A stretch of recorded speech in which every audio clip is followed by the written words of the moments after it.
Alô, meus amigos e amigas dos ferros, sejam bem-vindos para mais um React. Hoje o React é de luta. Tô lutador também, né? Eu lutei jiu-jitsu, judô e karatê muitos anos e tudo mais. Então, vira e mexe, a gente fazia MMA, treinava sobre artes marciais mistas. E aí tinha o lance de a gente aprender boxe e tudo mais. E hoje nós vamos comentar sobre a luta quando o Hafthor, né?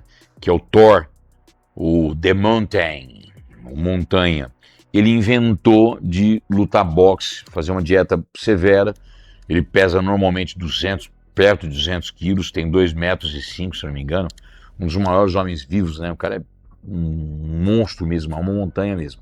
E ele largou o Strongman durante um tempo, fez uma dieta muito severa, e nessa dieta muito severa ele inventou de participar de outros esportes. E aí começou a lutar. E, inclusive, infelizmente, teve na última luta dele, ele teve um rompimento parcial de peitoral, dando um soco. Você tem uma noção básica do soco do cara? Com o peitoral bem aberto assim e tal, enfim, teve um rompimento e tal, e ele parou e tal, e voltou no Strongman de novo. Só que nessa época, também o Ed Hall fez uma transformação. Eles têm uma tendência muito grande entre todos eles de fazer mais ou menos a mesma coisa durante épocas, né? Justamente para descansar o corpo, para mudar muita estrutura, para melhorar a tabela Wiggins, não porque eles são do powerlifting, mas a ideia é de melhorar a composição física para que melhore também algumas marcas quando eles voltarem a crescer. Isso acontece inclusive no powerlifting. Vários atletas que conhecem sobre fisiologia e são treinados por treinadores experientes fazem isso. Vão fazer uma dieta para limpar o físico, para tirar um pouco do excesso de gordura, para depois voltar e subir mais o peso, porque aí a força vem mais dobrada, porque tem capacidade maior de estabilidade do próprio corpo. Normalmente a gente pode fazer esses truques, nós fazemos isso no bodybuilding a hora inteira. E aí nós vamos comentar porque teve uma luta casada do Hafthor com o Ed Hall, e aí já é uma disputa velha, porque olha lá, o Ed Hall ele já estava querendo disputar mesmo com o Bjornsson, porque ele tem um soco muito. O Ed Hall tem um soco muito forte. Só que o Bjornsson estava se movimentando muito mais, né? Tá vendo? Olha lá. Ele deixa a guarda aberta e o Bjornsson golpeia melhor. Ele é um melhor boxer, né? Posicionamento. E o Ed Hall, o que ele quer? Ele quer que pega um só. Pega um jab, só um gancho, qualquer coisa. E aí é o que acontecia, porque o Ed Hall e o Thor, os dois são... O Thor é canhoto. Como as bases estão trocadas, então tem aquele negócio do Ed Hall, tá dependendo de um só. Ele queria um só soco acertar. E o Thor já não, ele queria golpear, olha lá, ó. Acerta 1, 2, aí ele perdia um pouco, o Ed Hall perdia um pouco por causa da base, o alicerce de proteção, não protegia muito com o cotovelo, só tinha, olha lá, tomava sempre de esquerda do Thor. Só que aí que negócio, ó, tá vendo? O que ele esperava? Uma pancada, um soco só. E ele conseguiu. Só que aí o Bjornsson, ele já estava numa época muito boa, que ele estava lutando muito bem. Então ele estava grupeando muito e tudo mais. Então ele já batia os jabs, mantinha a distância, só que aí entrava, olha lá,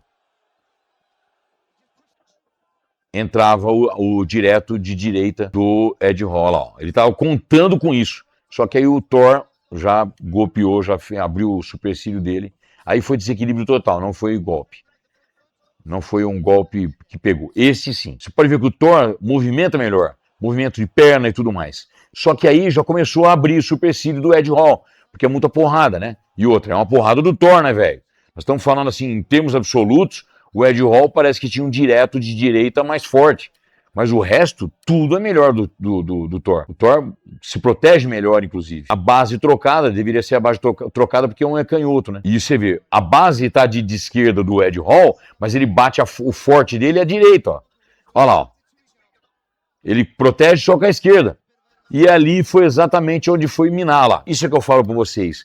Tem sempre um ponto de cada atleta, seja no pugilismo, seja na luta livre, seja no jiu-jitsu e tudo mais, tem um ponto específico que é as brechas que o outro adversário tem que estudar. E é exatamente o que o Hafthor fez. Por quê? Porque ele boxeia melhor. Mas o Ed Hall, óbvio, né, velho? Nossa, é um strongman que inventou de lutar. Então eu só imagino uma porrada desses caras, velho. Uma boa. gente fica pensando um boxer, tudo bem. Ele muito pesado na luta, isso aí influencia, Sérgio? Se o quê? O cara ser muito pesado, ele é, porque ele não vai ter o suficiente para poder movimentar a hora inteira. Então, uma luta longa provavelmente vai ter dificuldade, que é exatamente o que o Ed Hall está enfrentando agora. Porque ele estava com a defesa da direita, da esquerda, a esquerda defendia muito bem, com a base trocada, só que a direita dele é que é o forte. E o Hafthor, ele é inteiro de esquerda. Então ele ficava com a base da esquerda. Óbvio que ele se protegeu muito para não tomar a direita, só que mais magro, movimentou melhor, entendeu? O jogo de perna melhor. Então, os caras com mais peso corporal é como o George Foreman. O soco é o mais forte. Por quê? Porque tem um peso corporal, como se fosse um strongman mesmo, literalmente. Agora, o boxer, com o jogo de cintura, que é exatamente a diferença entre o Tyson, de ter aquelas esquivas absurdas, do Whittaker, que faz uma dança, que baila, o Sugar Ray, enfim. Tem vários que fazem exatamente isso. Então, o peso corporal, sim, pode atrapalhar, mas é uma vantagem também. É um golpe que entrar, finaliza. E é exatamente o que o Ed Hall estava querendo. Foda, né? A hora que a gente parar para pensar, se fala um strongman, olha que coisa joia. E isso deu um ibope fudido. Na época, parou a internet. Eu assisti de pay-per-view, porque o negócio foi realmente muito, muito forte. E o Thor, ele se deu muito bem, até sentir essa lesão. E essa rincha aí, ó, tanto na luta quanto no no Strongman, se manteve até hoje. Eu não sei o que o Red Hall tá fazendo, que eu não tenho acompanhado muito os vídeos dele. Do Thor, sim. Para mim, o Thor vai bater 520 de terra. Tenho quase certeza. E o Ed Hall, ele estava de volta aos pesos maiores. O problema do Ed Hall, a estrutura geral dele é de muito... É um amarrilho, né? Amarrilho que eu digo ele está amarrado a um problema. Linha de cintura. A linha de cintura do Ed Hall é muito grande. Muita dilatação de abdômen. E aí arrisca muito a saúde, né? Normalmente, quem tem uma linha de cintura muito avantajada de gordura, com gordura visceral, tem a tendência a ter problemas coronarianos com mais facilidade. E o Thor não, o Thor já é mais distribuído, até pelo fato do Thor ser mais alto. Então, dificilmente, eu não acredito... Ó, o ser humano é meio complicado você falar não acredito, mas eu acho que dificilmente o Ed Hall vai bater o recorde de 500, ele vai bater o recorde dele mesmo, na época prime dele, dos 500 quilos do terra, quanto mais bater os 510 do Thor, e para mim o Thor teve uma gordura ainda ali. Ele subiu com 510 muito fácil. Para mim ele vai bater 520. Não sei o Thor. Fechado? É isso. Aqui no Growth Expert, mais um react louco para vocês. Hoje, falando sobre os Strongman que disputam no Strongman, tem a rivalidade deles lá, e de repente levaram isso pra luta, que deu um ibope fudido, deu dinheiro pra caramba pros dois, internet parou e tudo mais, e nós estamos aqui fazendo um react pra vocês. Fechado? Se inscreva no nosso canal.